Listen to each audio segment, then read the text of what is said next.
Bonjour, je suis Pierre Potvin, je suis à Trois-Rivières au Québec, Canada. Il me fait plaisir de vous présenter l'utilisation du logiciel Premier Signe 2 dans la prévention du décrochage scolaire. Ma présentation va se dérouler comme suit. Je vais parler du problème du décrochage scolaire, du savoir issu de la recherche à ce niveau, la recherche qui est à la base du logiciel Premier Signe, l'outil comme tel, que je vais vous présenter brièvement, l'utilisation des résultats suite au dépistage et l'intervention, agir dès les premiers signes et finalement quelques mots sur l'utilisation du logiciel dans différents pays. Commençons par la terminologie. La psychoéducation est une formation universitaire de deuxième cycle. Ça touche le grand domaine de l'éducation spécialisée, avec un ordre professionnel. Dans la présentation, les élèves ici, ce sont des élèves de maternelle 5 ans, du primaire 6-12 ans et du secondaire. Le décrochage scolaire, ce sont des jeunes d'âge scolaire, non inscrits dans une institution scolaire et sans diplôme. Le dépistage, c'est l'identification des élèves à risque qui ont des besoins particuliers. L'intervention préventive, c'est la réponse aux besoins de ces élèves à risque dès leur premier signe. Et enfin, l'outil Premier Signe 2, c'est le logiciel avec un lien Internet qui permet aux enseignants et aux professionnels de dépister les élèves à risque. Quelques éléments sur le décrochage scolaire. Durant les années 90, selon les données du ministère, au Québec, le taux d'abandon des études secondaires était de 36%. Plus de 30 ans après, le Québec a investi énormément pour contrer le décrochage scolaire, tant en milieu scolaire qu'au niveau des gouvernements. Ainsi, il y a eu un grand progrès pendant ces 20 années, ce qui fait qu'actuellement, du moins en 2020, le taux était de 14%. Il y a plusieurs conséquences sur la vie des jeunes qui sont décrocheurs ou à risque. Un développement d'une estime de soi négative, une perte de possibilité de réaliser ses rêves, le désir de quitter au plus tôt l'école, qui est un endroit frustrant pour eux autres, un endroit d'échec, et pour certains jeunes, on dit entre 13 et 15%, des problèmes de santé mentale par le développement d'un état dépressif et d'anxiété. Les conséquences à long terme sur le bien-être est due au fait que les décrocheurs potentiels ou affectifs, pour la plupart, sont vulnérables et entourés de facteurs de risque qui interagissent. Milieu socio-économique défavorisé, milieu familial perturbé, peu ou pas d'emplois professionnels, de formation plutôt professionnelle, ce qui amène des emplois précaires, mal rémunérés, et plus sujet à des problèmes de santé physique et mentale, et pour certains une orientation vers la délinquance. Le décrochage scolaire est reconnu par de nombreux pays, tant au Québec qu'ailleurs, comme un problème à la fois scolaire et social. Les conséquences personnelles, on l'a vu, touchent la santé, l'intégration socio-professionnelle, l'emploi et des pertes financières énormes. Il y a eu des analyses économiques à ce niveau-là qui montrent que des décrocheurs qui n'ont pas de formation professionnelle ont un déficit de plusieurs 100 000 $ canadiens. Depuis les années 90, il y a eu beaucoup de recherches sur les facteurs en lien avec le décrochage scolaire et on voit que finalement ces nombreux facteurs sont multidimensionnels, interactifs, c'est des combinaisons de facteurs. Il est de plus reconnu que le décrochage scolaire commence dès la petite enfance, dès le préscolaire et le primaire. Et elle s'actualise habituellement plus au secondaire. Une des études de Janoz et ses collaborateurs mentionne que les prédicteurs en première année là, du primaire, prédicteurs si on peut dire, de la réussite scolaire ou du décrochage, c'est les difficultés en lecture, les difficultés d'engagement et de participation en classe et les problèmes de discipline, les problèmes de comportement extériorisé, agressivité, opposition et ainsi de suite.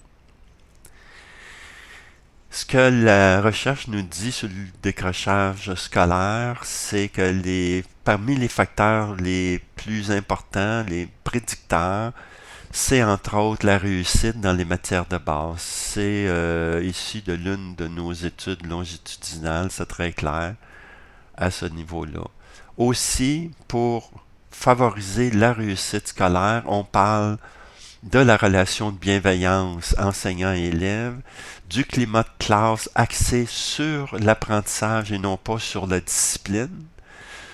La gestion de classe, on entend par gestion de classe la gestion du temps, de l'espace, des comportements et des déroulements dans le fond de l'apprentissage en classe.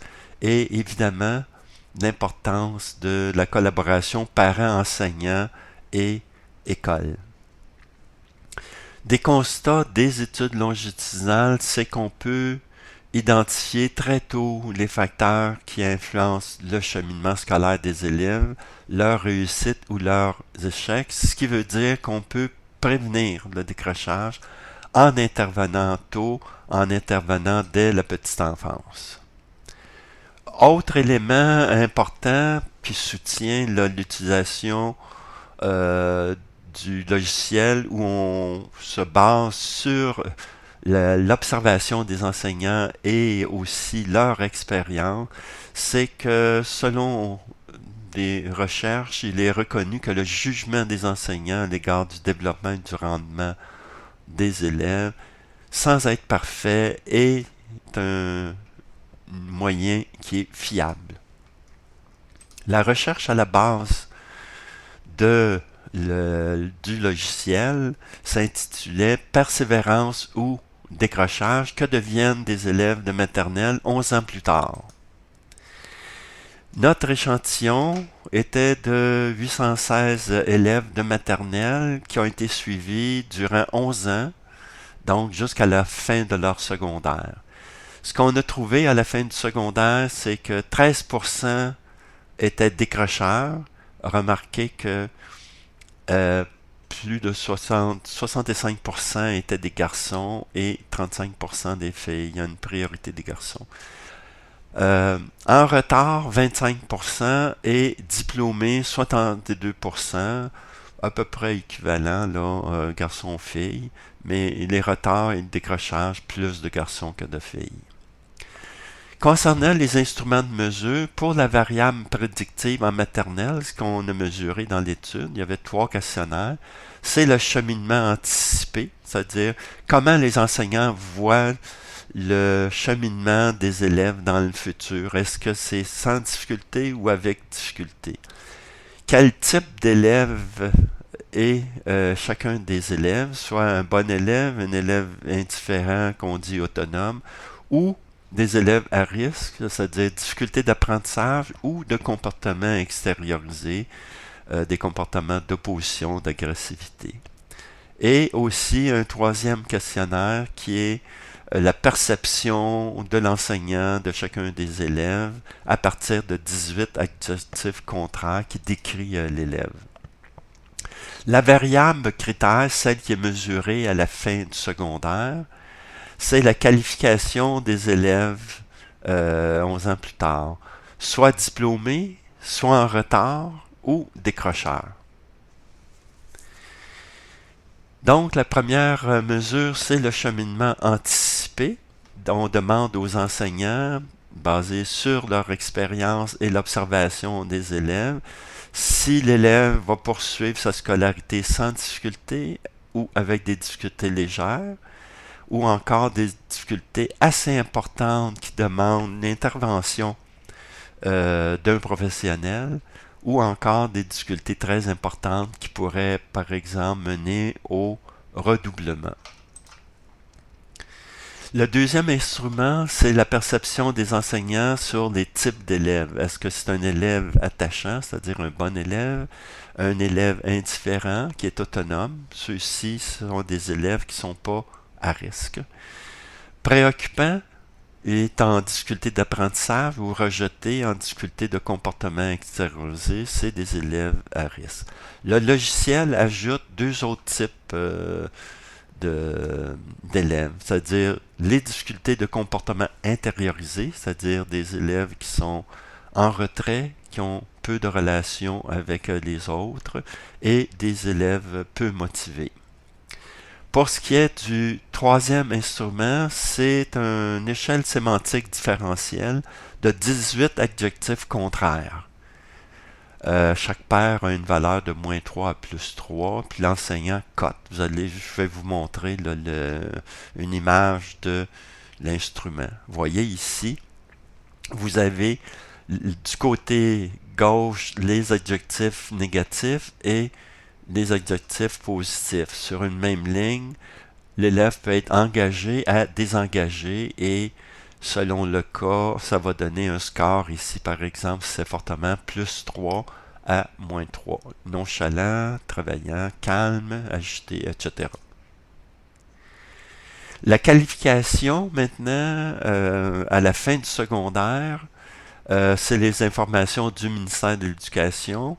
Il y a trois possibilités. L'élève est décrocheur, il n'a pas obtenu de diplôme ou d'attestation de formation professionnelle et il n'est pas inscrit dans un organisme scolaire. Il peut être en retard, donc a pris plus que le temps qu'il faut pour avoir son diplôme ou son attestation. Et il peut être diplômé et avoir obtenu son diplôme d'études secondaires. Voici quelques résultats de la recherche qui a soutenu le logiciel.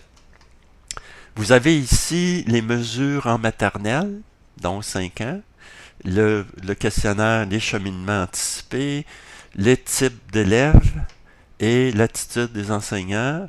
Et ici, vous avez, à la fin du secondaire, 11 ans plus tard, ce qu'on a obtenu.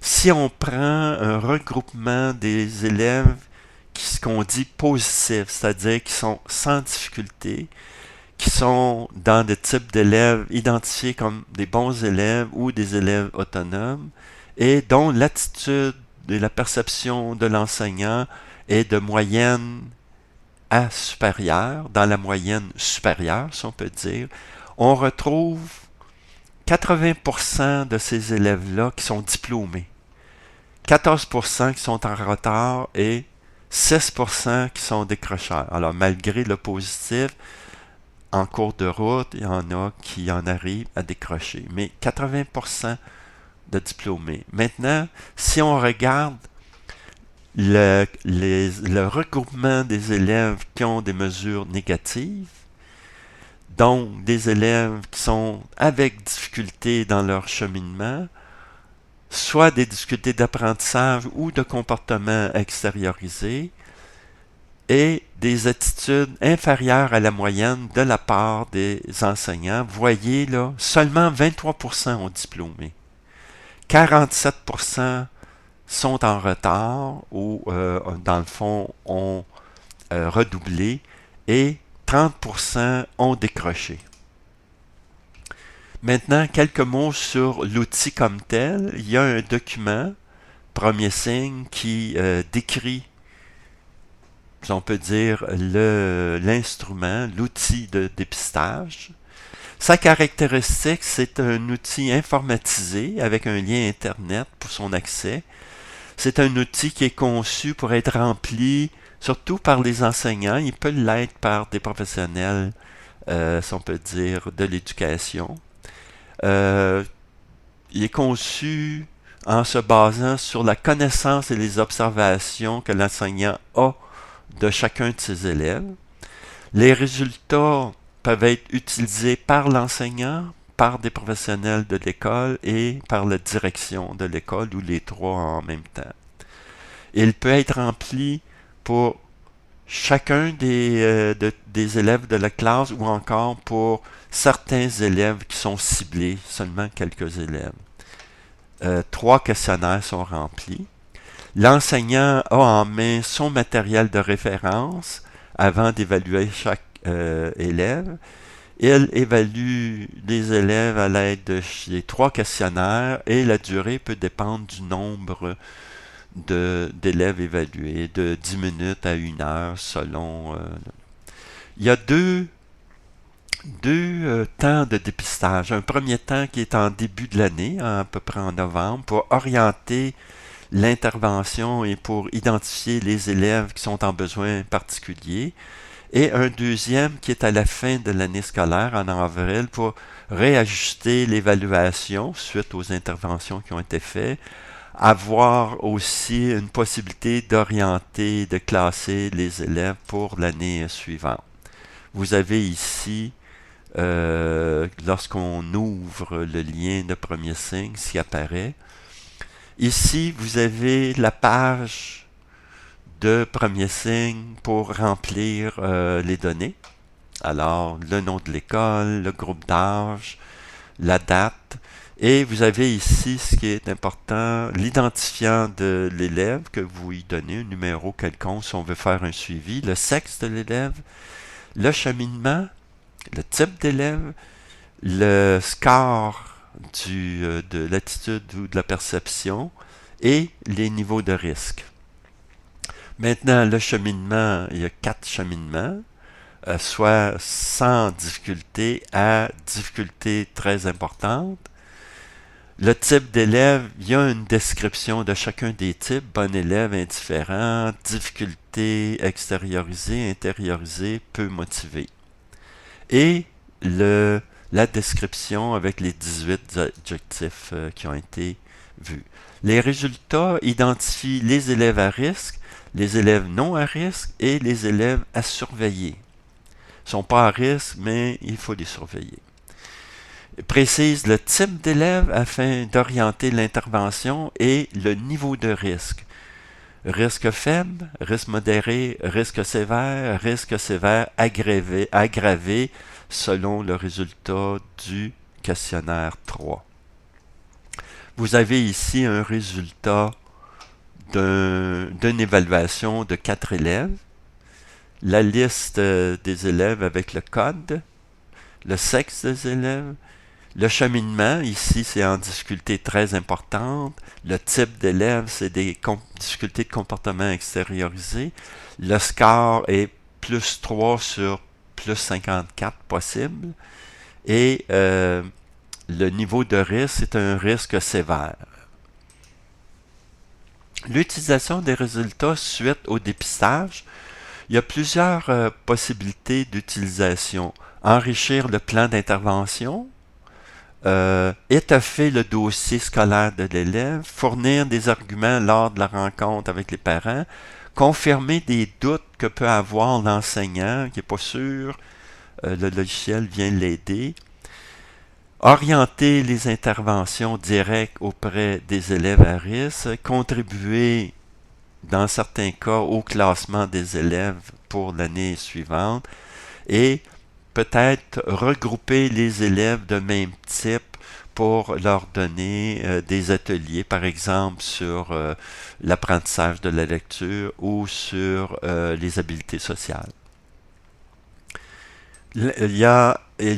Lorsqu'on parle de prévention, on va dire que c'est l'affaire de tous, c'est l'affaire de l'élève lui-même dans son engagement, c'est l'affaire de l'enseignant et des professionnels de l'école, c'est l'affaire évidemment des parents et même de la communauté, des organismes communautaires et évidemment de l'équipe école. Il existe un répertoire qu'on appelle agir dès les premiers signes pour intervenir auprès des élèves qui présentent des problèmes de comportement. On n'a pas de répertoire pour les troubles d'apprentissage. Je vais terminer avec quelques exemples de l'utilisation de premiers signes dans différents pays. On parle du Québec, de la France, de la Belgique, de la Suisse, l'Algérie, le Cameroun et la Tunisie. Je me limite entre autres à l'Algérie, le Cameroun et la Tunisie. En Algérie, il y a eu une recherche qui a abouti sur un article dans une revue savante qui est le dépistage des élèves en difficulté scolaire, études de terrain au primaire et au collège. Ce qui est intéressant, c'est que dans ce projet, il y a eu une adaptation au contexte algérien qui a été fait de la description de 4 types d'élèves. L'expérimentation a été faite auprès de 12 enseignants et 560 élèves. Au Cameroun, c'est une étude sur le dépistage au préscolaire et au primaire d'élèves camerounais en difficulté scolaire. Ça a été dirigé par Evelyne Amana. Et finalement, en Tunisie, c'est une thèse de doctorat en sociologie, le décrochage scolaire, l'exemple tunisien, Aïcha Jlazi. Alors, pour avoir accès au logiciel, vous pouvez communiquer au Québec avec Caroline Morancy, en Algérie avec Zaya Bali, au Cameroun Evelyne Amana et en Tunisie Aïcha Jlazi. Alors je vous remercie de votre attention en espérant que cette présentation a été assez claire.